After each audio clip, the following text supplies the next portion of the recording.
여러분 교재 86페이지 보시면은 경기 변동인데, 이 경기라는 용어는 경제의 활동 상태입니다.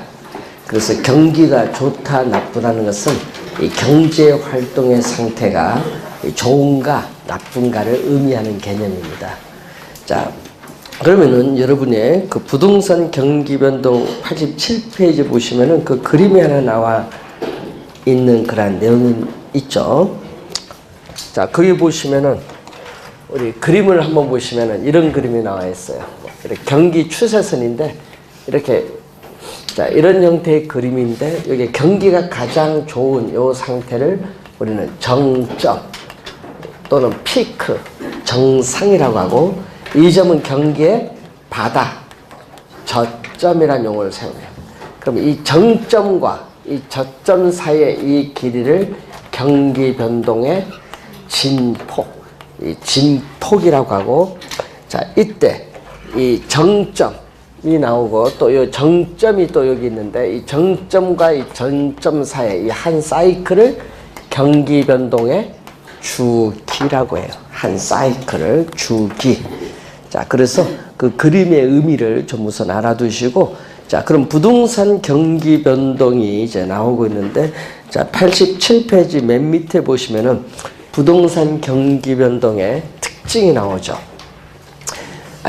측정 지표가 나오고 있는데, 자, 부동산 이 경기를 측정하는 지표가 나와요.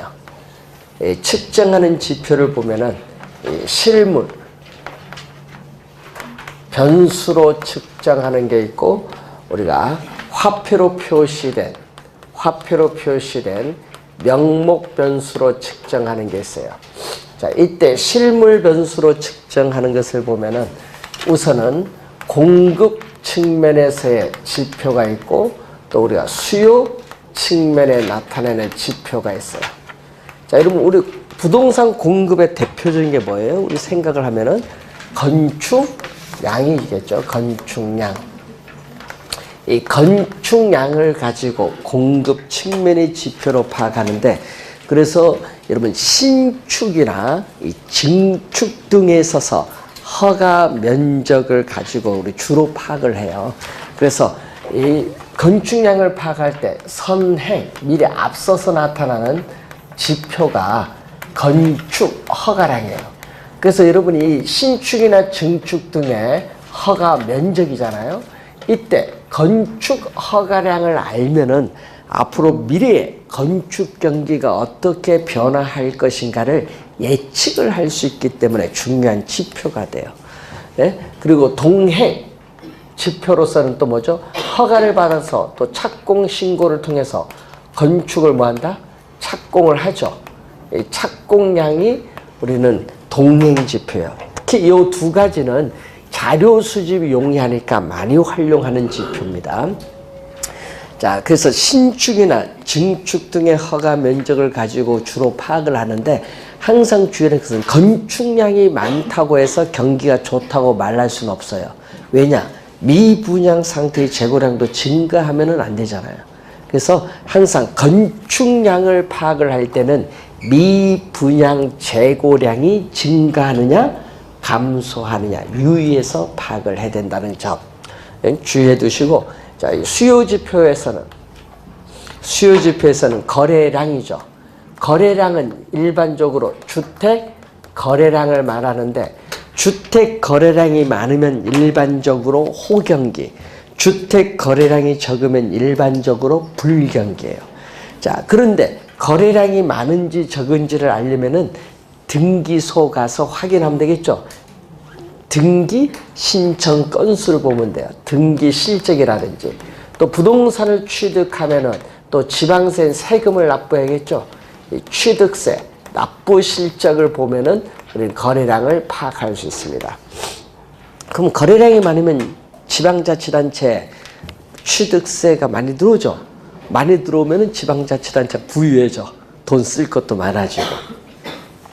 자, 거래량도 있지만은 또 우리가 뭐가 있느냐면은 조성된 택지의 분양 실적.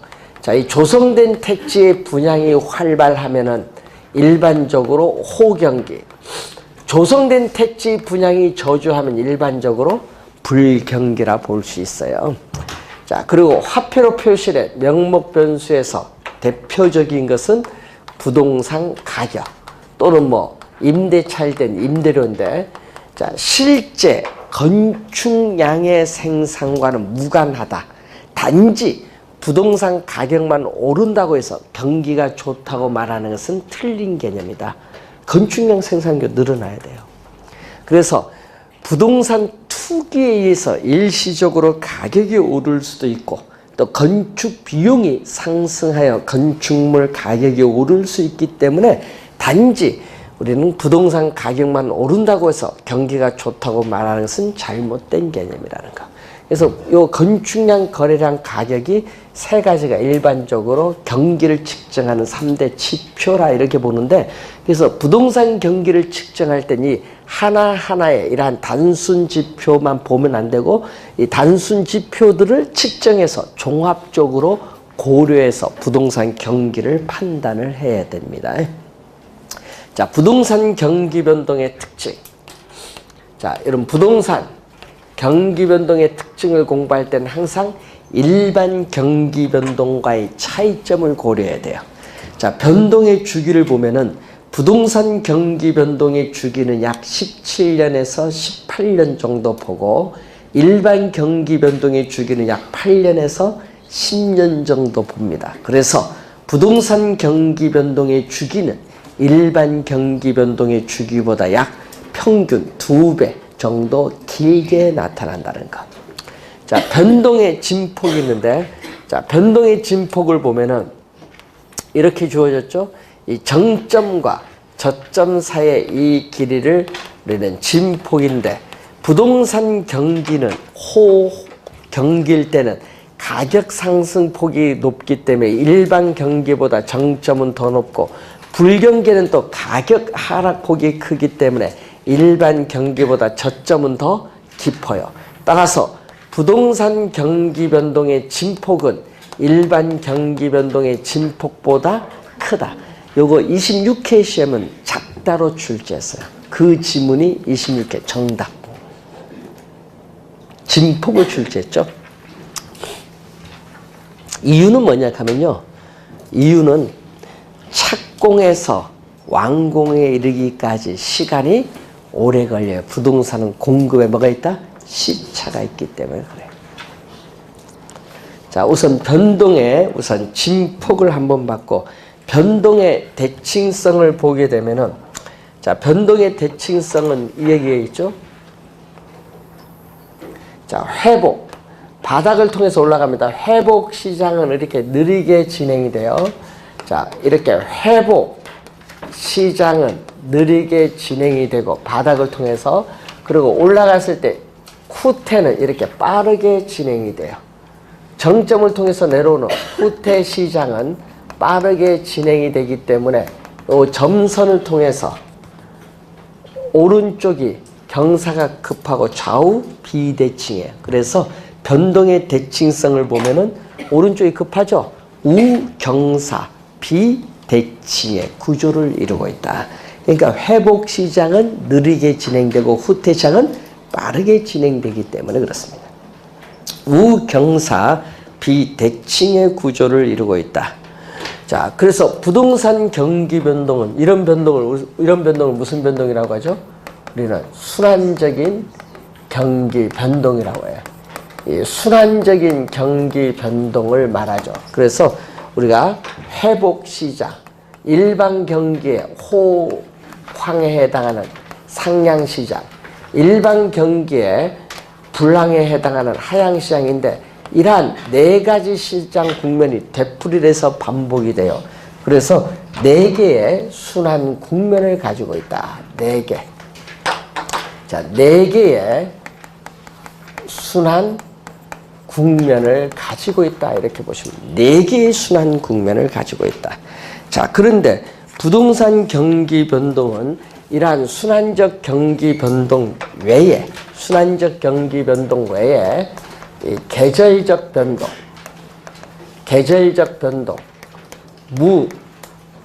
무자기적 변동, 이 장기적 변동 등이 혼합되어 나타나기 때문에 이 주기의 순환 국면이 불분명하고 일정하지가 않다. 그래서 부동산 경기 변동의 특징이 이것도 한 3번 냈죠. 주기의 순환 국면이 불분명하고 일정하지가 않습니다. 이런 변동이 혼합되어 나타나기 때문에 그래요. 자, 그리고 변동에 있어서의 우리 볼 때 전체적으로 볼 때 부동산 경기는 일반 경기에 시간적으로 뒤지는 경향이 있다. 시간적으로 뒤지는 경향을 우리는 후순환적 또는 후순환적 경향, 후행하는 경향이 있어요. 자, 이것은 주거용, 상업용, 공업용 등 각 부문별 특수순환에 있어서 가중평균치적인 성격을 가지고 있기 때문에 그렇죠. 가중치를 주고 평균을 구합니다. 자, 그리고 부동산 경기 변동은 일반 경기 변동에 비해서 우선 타선 기간이 길다. 자, 이런 부동산 경기 변동은 일반 경기 변동에 비해서 뭐가 길다? 타선 기간이 길어요. 자, 타선 기간이 기는데 이 타선 기간이라는 것은 부동산 경기 변동이 일반 경기 변동에 뒤지는 시간차인데 우리나라는요, 평균, 우리나라 입장에서는 시계열 분석을 했더니 평균 약 2년 정도 뒤에 나타나더라. 이런 얘기입니다. 우리나라에서는.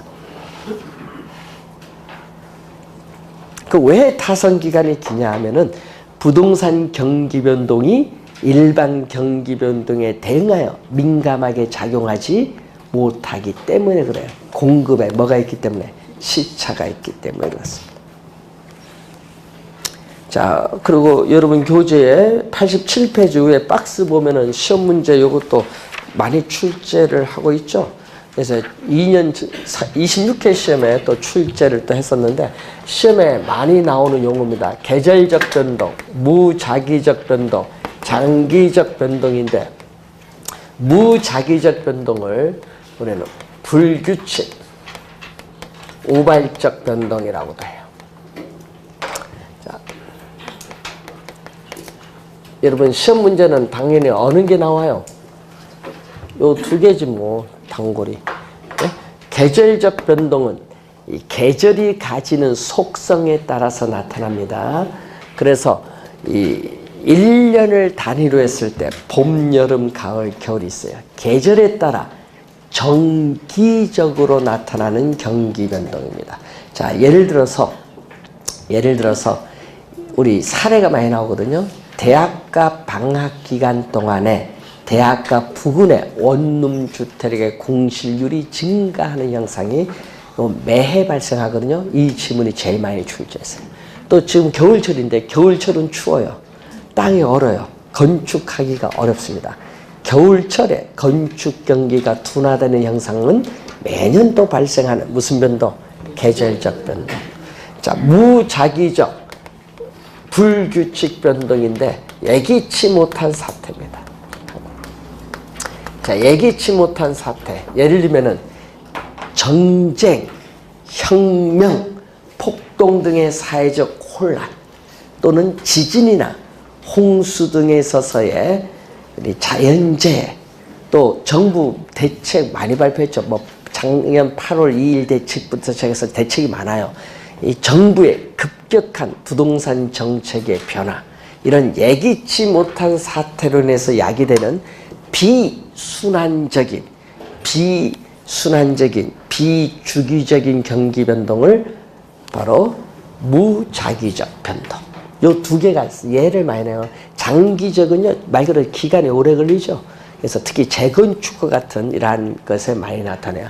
주택 지어서 나중에 철거해서 다시 지을 때 이 재건축과 관련되어 있어요.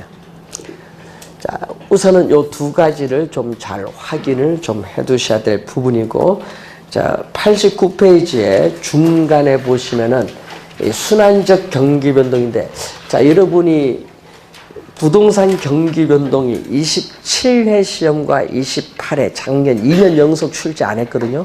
계속 내다가 원래 29회 시험은 출제 가능성이 높은데 그 중에서도 요거 순환적 변동에서 정답을 물을 가능성이 상당히 높아요. 올해는 여기서 정답을 물을 가능성이 상당히 높다. 어리석 순환적 변동에서. 그래서 89페이지에 중간에 내용을 잘 공부해 두셔야 되는데,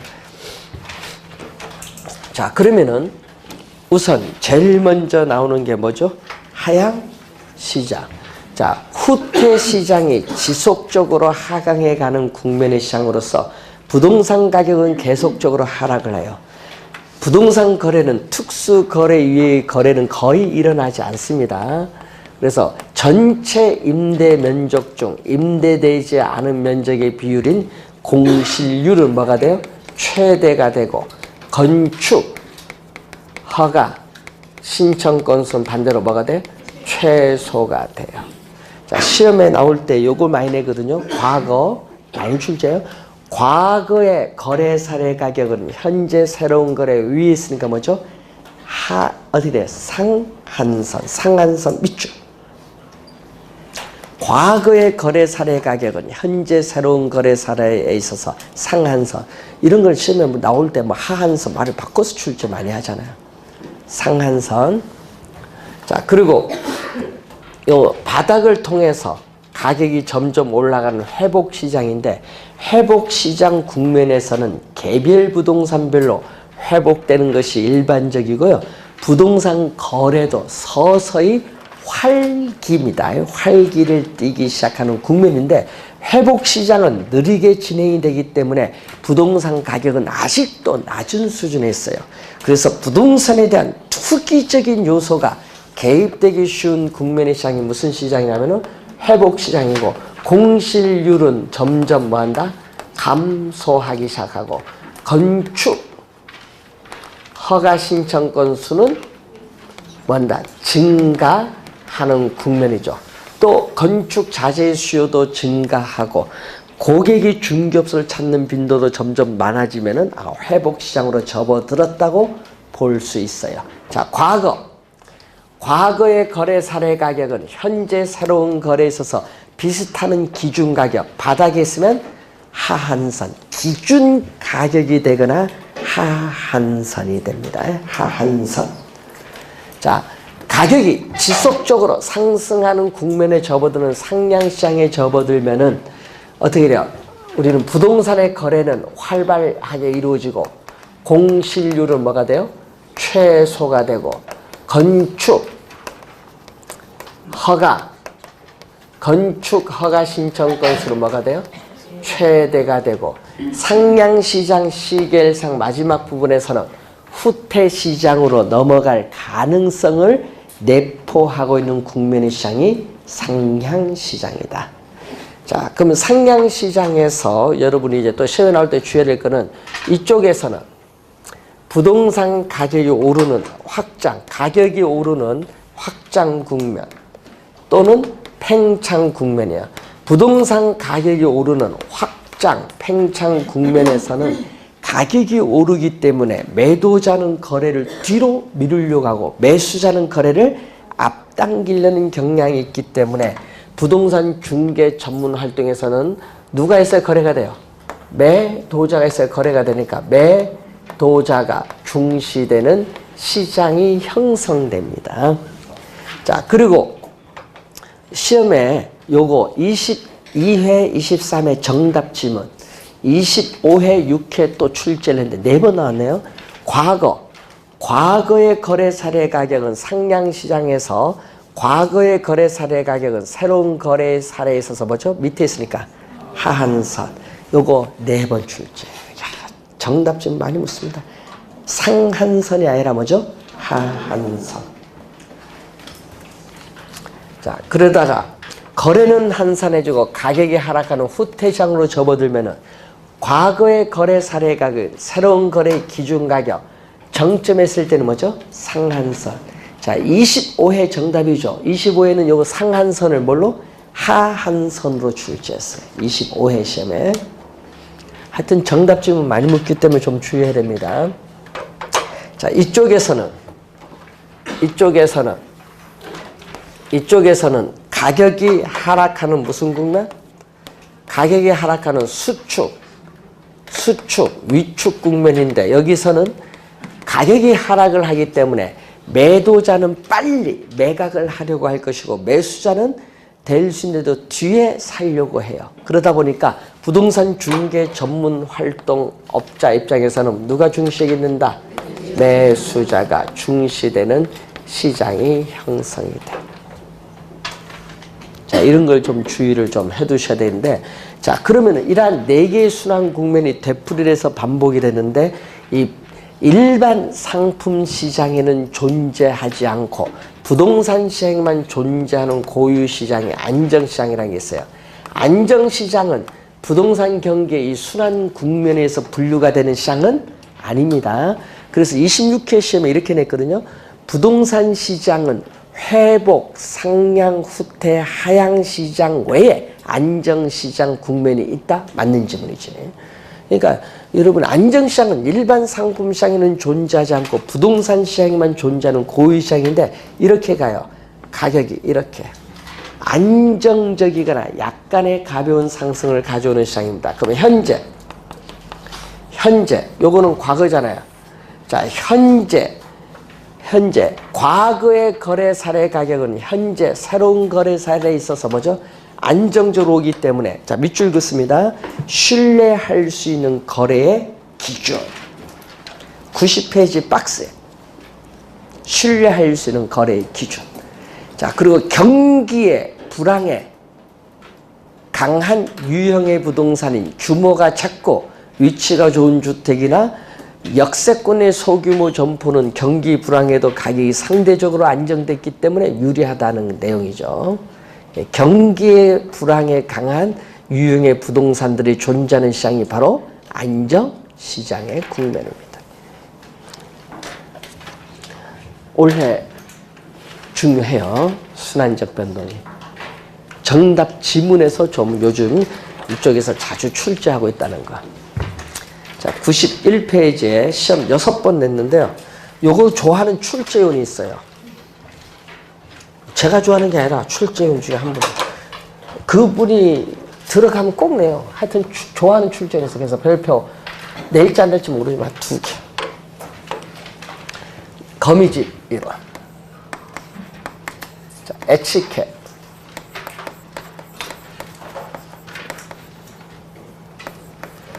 자, 에치켈의 거미집 이론은 모든 시장에 적용되는 것이 아니라 농축산물 시장이나 건축물 시장에 적용. 모든 시장에 적용되는 것이 아니라 농축산물 시장, 건축물 시장에 적용하는 게 거미집 이론이에요. 그러니까 중요한 건 이 시장의 공통점이 뭐냐 하면요. 생산기간 오래 걸려. 생산 기간이 뭐가 소요된다? 장기. 생산 기간이 오래 걸린다는 것은 공급 면에서 뭐가 존재하냐면 시차가 존재를 해요.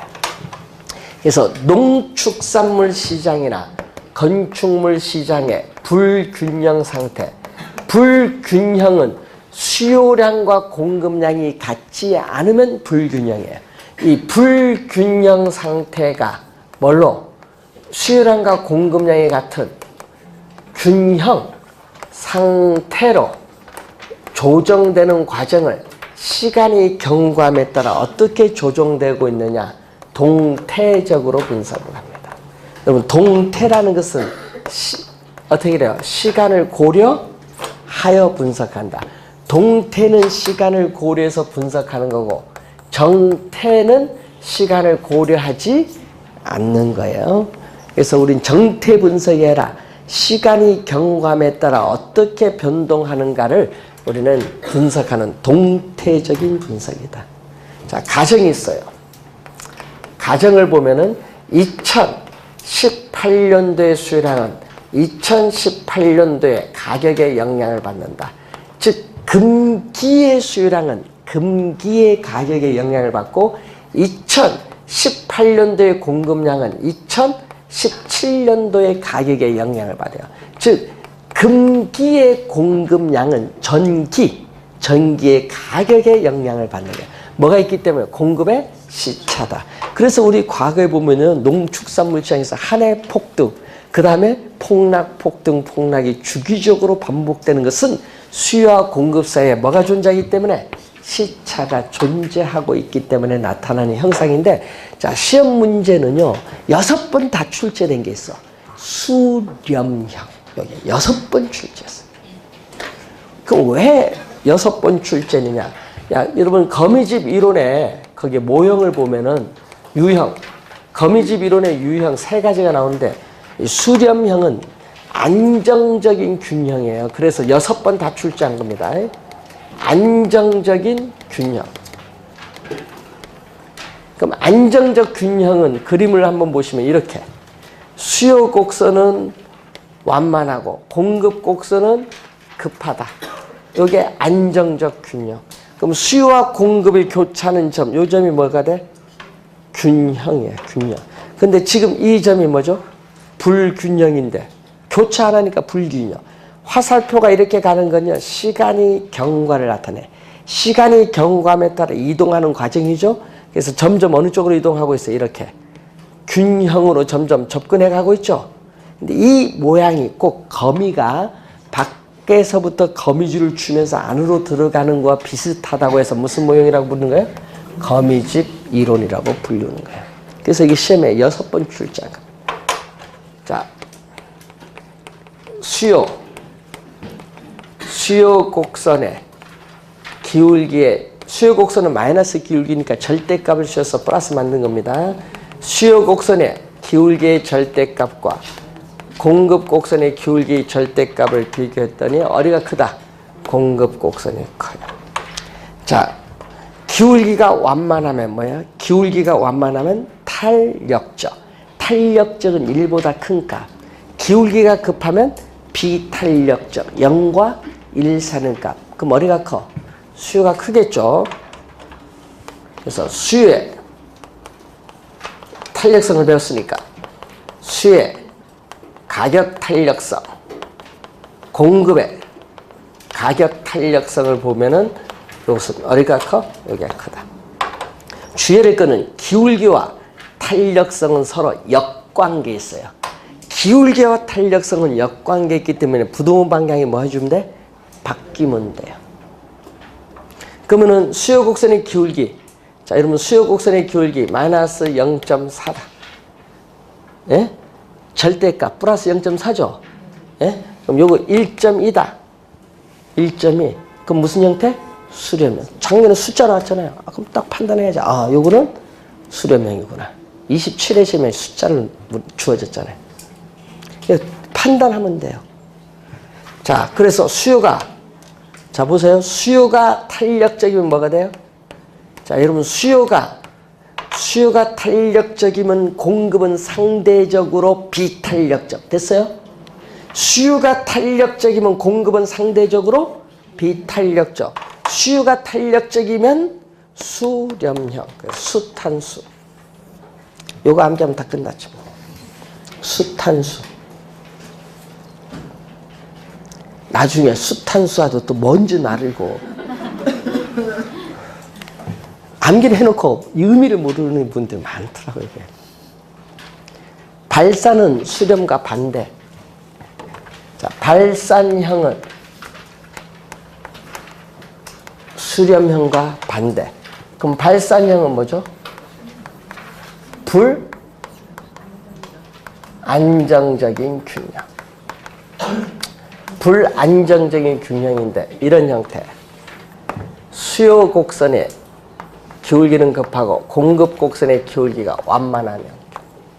자, 이런 경우, 자, 이 점에서 이렇게 가는 거예요. 뭐.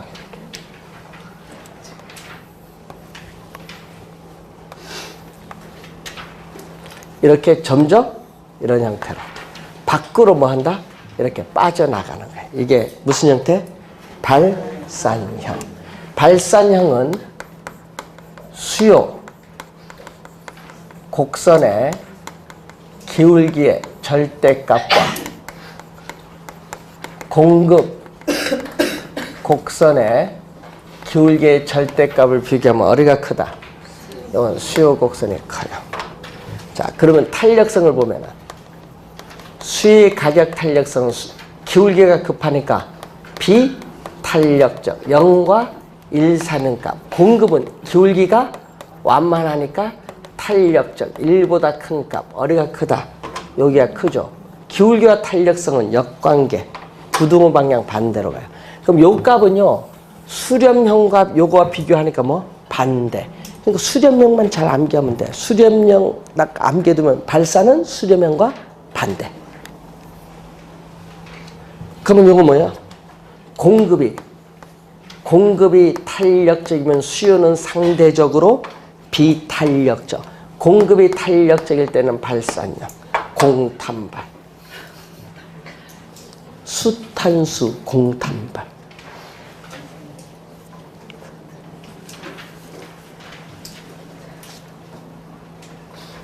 수탄수, 공탄발.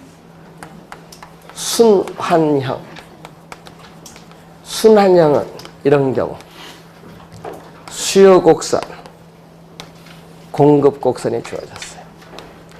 자, 이 점이 시간이 경과함에 따라 이렇게 계속 이렇게 순환하는 형태, 순환형.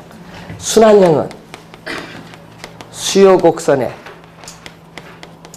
기울기의 절대값과 공급 곡선의 기울기의 절대값이 서로 뭐 할 때? 같을 때. 니꼬르야, 니꼬르. 니꼬르는 순환이다. 그럼 수의 또 가격, 탄력성과 또 뭐가? 공급의 가격, 탄력성이 같으면 순환이야. 그럼 니꼬르는 순환이거든요. 그러면 수렴만 암기하면 되겠네. 수렴형 반대는 발산. 니꼬르는 뭐? 순환. 그럼 끝. 시험에 요것을 계속 출제하는 거 아니에요? 수렴, 발산, 순환. 여러분 27회는요 3개 다 기울기 냈거든요. 3개 다 기울기. 기울기를 다 물었어. 그럼 다음에 물을 때는 다 저 같으면 다 탄력성 묻겠어. 다음에는. 자, 거미집 이론 확인해 주시기 바라고. 요거 좋아하시는 분 있어요? 출제원 중에. 자, 98페이지로 가시죠. 부동산 시장. 자, 부동산 시장은 부동산에 대한 수요와 공급이 만나서 가격이 결정되는 장소인데, 자, 거기 위에서 두 번째 보시면은 부동산의 양, 질, 위치 등 유사한 부동산에 대해서 가격이 균등해지는 경향이 있는 지리적 구역을 부동산 시장이라고 하죠. 자, 이것은 우리가 안정근 교수의 교재에 나온 지문이고, 그 바로 밑에 바로이라는 학자가 나오죠.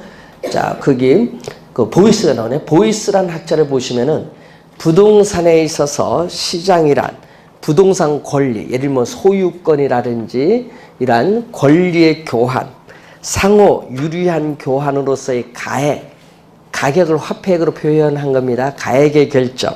또 경쟁적 이용에 따르는 부동산 공간의 배분, 또 공간 이용의 패턴을 결정하고 수요와 공급에서 가격이 결정되는 상업 활동을 하는 장소를 부동산 시장인데, 이 지문은 25회 시험에 출제했어요. 이 보이스라는 학자의 정의는 25회 시험에 출제된 개념. 자, 부동산 시장의 기능이 있어요. 자, 부동산 시장의 기능이죠. 자, 우리는 부동산 시장뿐만 아니라 모든 시장이 가지는 고유 기능 두 가지는 자원 배분의 기능, 교환의 기능입니다. 자, 토지는 부증성의 특성에서 한정되어 있기 때문에 시장에서 가격이 결정되면은 그 가격에 따라 수요자에게 자원이 배분되는 기능을 가져요.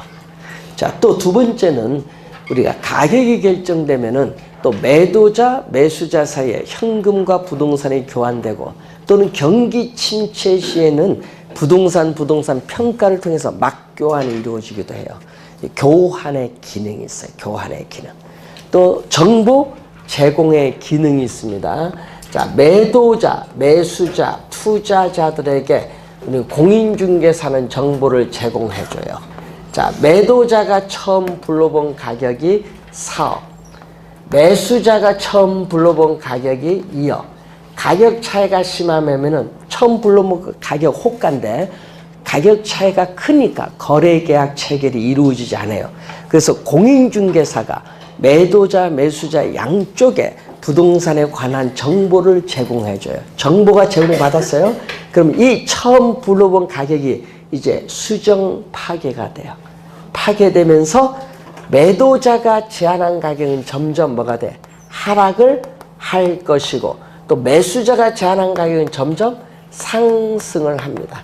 그래서 격차가 점점 줄어듭니다. 그러다가 어느 정도 시간이 이 정도 흐르게 되면은 우리는 3억에 가격이 결정이 돼요.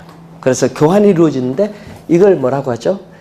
가격, 매도자가 더 이상 양보할 수 없는 가장 낮은 하한 가격, 매수자가 더 이상 양보할 수 없는 가장 높은 상한 가격이 충돌을 일으켜서 3억이라는 가격이 형성되는데 이것을 가격 창조로서의 기능 또는 가격 형성의 기능이라고 해요. 가격 창조로서의 기능, 가격 형성의 기능.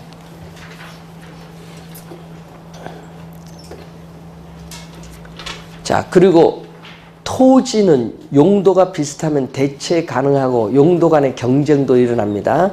그래서 토지의 지속적인 대체와 경쟁을 통해서 최유효 이용의 상태로 도달하는 과정에 있어서 양과 질을 조정하는 기능을 가지죠. 따라서 전반적으로 도시를 성장시키는 역할도 담당하고, 자, 여러분 도심에 가까울수록 집가는 비싸고 도심에서 멀어질수록 집가는 싸요. 그래서 토지를 이용하는 사람의 지대, 토지를 빌린 대가, 이 지대를 지불할 수 있는 능력에 따라 도심으로부터 거리가 멀어질수록 상업용, 주거용, 공업용의 순으로 토지 이용의 분포가 나타나는데 이것을 토지 이용에서의 유형을 결정하는 기능을 가지고 있다. 이 지문도 최근에 한 3번 출제했습니다. 토지 이용에서의 유형을 결정하는 기능, 그 지문이 최근에 많이 출제하고 있다는 거. 자, 100페이지로 넘어가서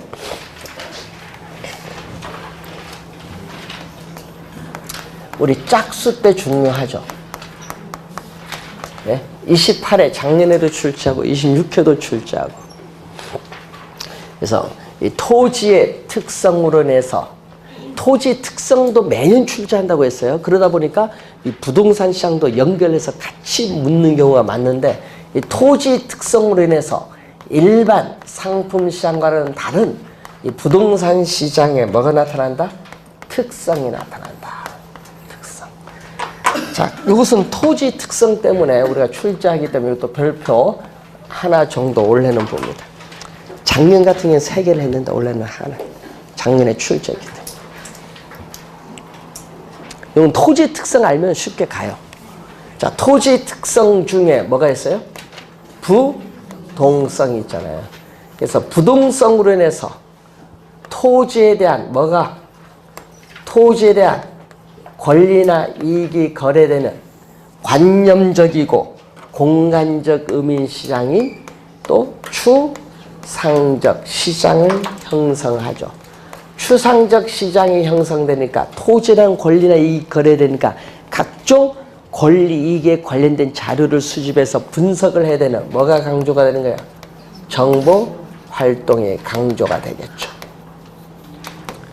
자, 또 부동성으로 인해서 토지의 공간적 작용 범위가 일정한 지역에 한정되는 경향이 있는 국지적 지역 시장이 형성이 돼요.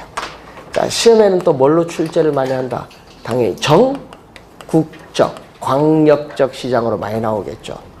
국지적 시장이요.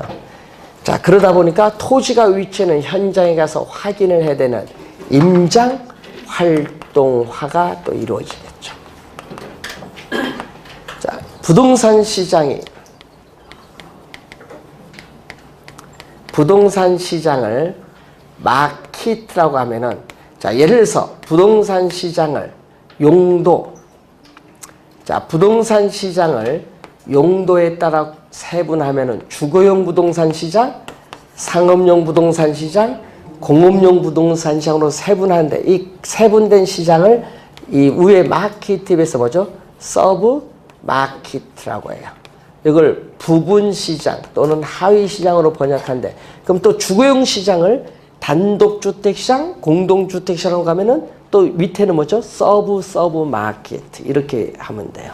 자, 그래서 우리는 부동산의 용도에 따라 또 위치에 따르는 지역별에 따라 전체 부동산 시장이 이렇게 여러 개의 시장으로 나뉘어지는 형상을 우리는 시장의 뭐라고 하냐면 분화라고 해요. 시장의 분화로 인해서 무슨 시장? 부분, 서브마켓, 부분, 하위 시장이 형성이 돼요. 하위 시장이 형성된다. 이건 19회 시험에 또 출제된 지금. 자, 그래서 경우에 따라서는 부분 시장별로 시장의 불균형을 초래할 수도 있어요. 자, 예를 들어서 여러분 최근에 전세 시장에서 전세 수요량은 많은데 공급은 적죠. 수요량과 공급량이 다르면 뭐다? 불균형. 같으면 균형. 자, 국지적 시장. 시험에 많이 나오는 질문이에요. 잘 알아둬야 됩니다. 작년에도 나왔죠, 뭐. 자, 또 부동성으로 인해서 토지 이용에 또 뭐가 발생한다? 외부. 토지 이용에서의 외부성, 외부 효과가 발생하죠. 자, 토지는 위치가 고정됐지만 그 토지를 둘러싼 외부 환경 조건에 변화해서 토지 가치는 오를 수도 있고 내릴 수도 있죠. 외부 효과, 외부성 이미 많이 배웠어요. 저번 주에 또 설명했었잖아요. 자, 또 부동성, 개별성, 증성 등의 특성에 따라 우리는 토지에 대한 수요가 증가하더라도 바로 즉시 택지를 조성해서 공급이 어려워요. 그러니까 수요 공급을 줄여서 수급인데 수급 조절이 뭐다? 곤란하다. 수급 조절이 곤란하다는 것은 착공해서 완공에 이르기까지 시간이 오래 걸리는 공급에 뭘로가 발생하죠? 시차로 인해서 수급 조절이 곤란하죠. 그래서 시험 문제는 요 뒤에서 한 4번 출제했죠. 정답 지문도 2번 물었고 단기적으로 부동산 시장에서의 부동산 가격의 왜곡을 발생시킬 가능성이 높다. 이 지문을 계속 출제하는 거예요. 자, 많이 나오는 지문이죠. 자, 개별성. 물리적으로 똑같은 토지는 오직 하나밖에 없다는 개별성의 특성으로 인해서 부동산 상품은 뭐가 돼요? 비표준화되어 있어요. 일반 상품과는 달리 비표준화되어 있고 개별성이 강하기 때문에 일물 일가의 법칙이 적용되지 않아요. 자, 일반 상품은 표준화되어 있어서 대량 생산이 되기 때문에 도매상, 소매상을 거쳐서 최종 소비자에 이르기까지 중간에 유통기구가 체계적으로 조직화되는데 비표준화되다 보니까 우리는 어떻게 돼요? 대량 생산도 안 되고 도매상, 소매상 같은 유통기구도 중간에 도매상, 소매상 같은 유통기구도 존재하지 않아요. 그러다 보니까 우리는 부동산 시장은 우리는 체계적으로 조직화되어 있지 않다. 비조직화되다 보니까 부동산 상품의 가격에 대한 집중적인 통제가 곤란하고 부동산 거래 시에 법적 수속에 따른 비용, 중개 수수료 같은 중개 보수 같은 거래 비용이 많이 들게 돼요. 17회 시험에 또 출제를 조직화를 한번 물었죠. 비조직화. 그리고 우리는 부동산 또 개별성의 특성으로 인해서 거래가 비공개. 여러분 14회 시험은 또 요 은밀성으로 나왔어요. 비공개. 최근에 2년 전에도 비공개로 또 출제했죠. 비공개.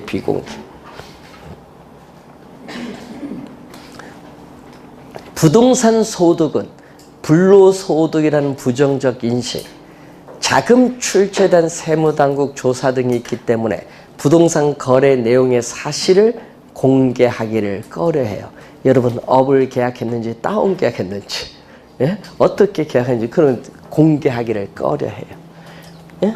그러다 보니까 부동산 거래에 관련된 정보 수집이 곤란해요. 그래서 정보 탐색 비용도 증가하고 정보 가치의 신뢰도도 떨어져요. 또 일반 상품에 비해서 또 가격이 뭐하다? 비싸요. 그래서 높은 가격을 지불할 수 있는 능력을 가진 사람만이 시장에 참여를 합니다. 그러니까 다수가 아니라 누구? 소수. 17회 시험에 출제했었죠.